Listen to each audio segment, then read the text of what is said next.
윤석열 전 대통령이 공수처의 체포영장 집행을 방해한 혐의 등에 대해 징역 5년형에 처해졌습니다. 서울중앙지법 형사합의 35부 재판장인 백대연 부장판사는 대통령으로서 가지는 막강한 영향력을 남용해 일신의 안위와 사적인 이익을 위하여 대한민국에 충성하는 경호처 소속 공무원들을 사실상 사병화했다면서 죄질이 매우 좋지 않다고 밝혔습니다. 이어 그런데도 피고인은 납득하기 어려운 변명으로 일관하며 잘못을 반성하는 태도를 전혀 보이지 않고 있다고 질타했습니다. 다만 백 판사는 특검의 구형량인 10년의 절반인 징역 5년을 선고했는데 일부 감경 사유를 두고 논란이 제기되고 있습니다. 윤 전 대통령을 두고 형사처벌을 받은 전력이 없는 초범이라고 언급하며 이를 피고인에게 유리한 정상으로 참작한다고 밝힌 겁니다.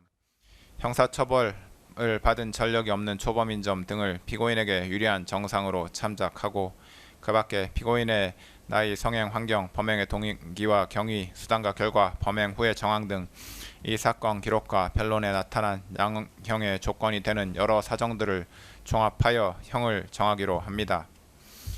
백 판사는 또 특검 기소 내용 가운데 외신에게 허위 보도자료를 배포하게 한 혐의 등에 대해선 범죄 사실이 증명되지 않는다고 판단하기도 했습니다. 이 같은 재판부의 판단이 공개되자 비판이 나오고 있습니다.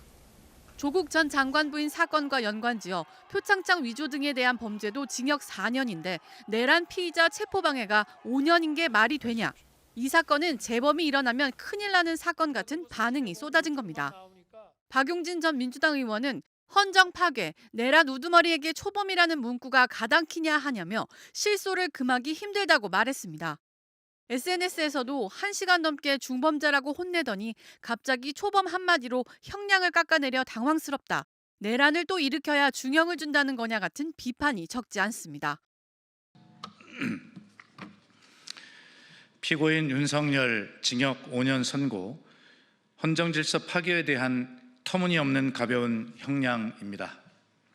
법원이 공수처의 체포를 방해한 피고인 윤석열에게 징역 5년을 선고했습니다.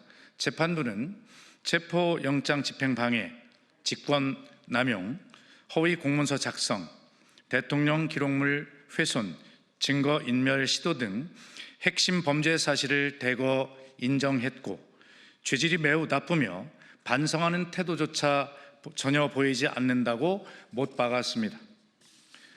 권력을 사유화하기 위해 공권력을 동원하고 절차와 기록을 훼손하며 법 집행을 물리력으로 막아선 행태가 명백한 유죄로 확정된 것입니다. 그러나 오늘 선고된 형량은 무너진 헌정 질서를 바로잡고 내란 극복과 정의 실현을 갈망하는 국민의 요구에 응답하기에는 턱없이 부족합니다.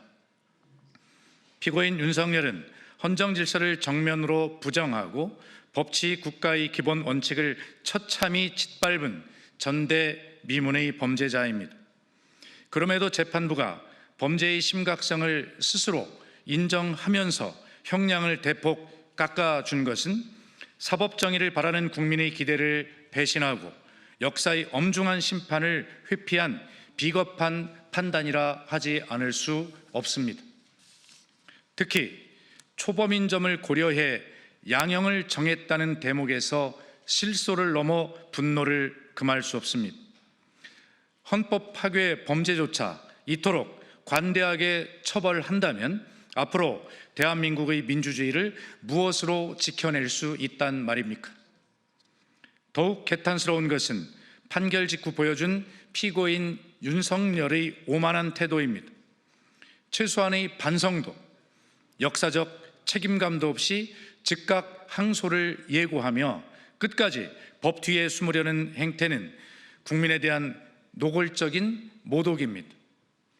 반성 없는 권력자에게 법원이 내어준 가벼운 형량은 결국 또 다른 오만의 불씨가 되었을 뿐입니다.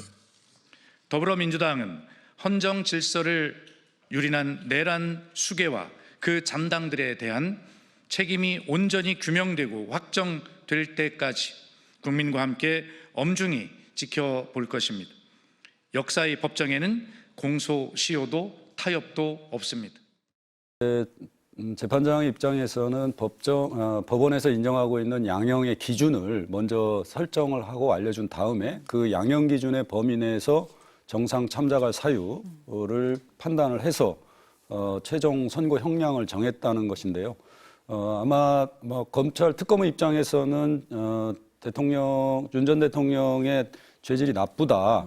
그리고 정상을 참작할 만한 사유가 없었기 때문에 가급적 양형의 범위 내에서 가장 높은 형을 이제 구형 10년을 했는데 재판장은 5년을 반을 이제 선고한 것인데 사실 재판장의 그 양형에 대한 그 설명을 들어보면 대부분 그 윤 전 대통령의 피고인의 어떤 죄질이 나쁘고 비난 가능성이 높다라고 주로 설명을 했습니다. 그래서 상당히 높은 형량이 선고될 것으로 예상됐는데 의외로 그 구형량의 반 정도만이 선고됐다는 점에서는 좀 다소 특검에서는 아마 항소할 가능성이 매우 높다라고 이렇게 생각이 됩니다.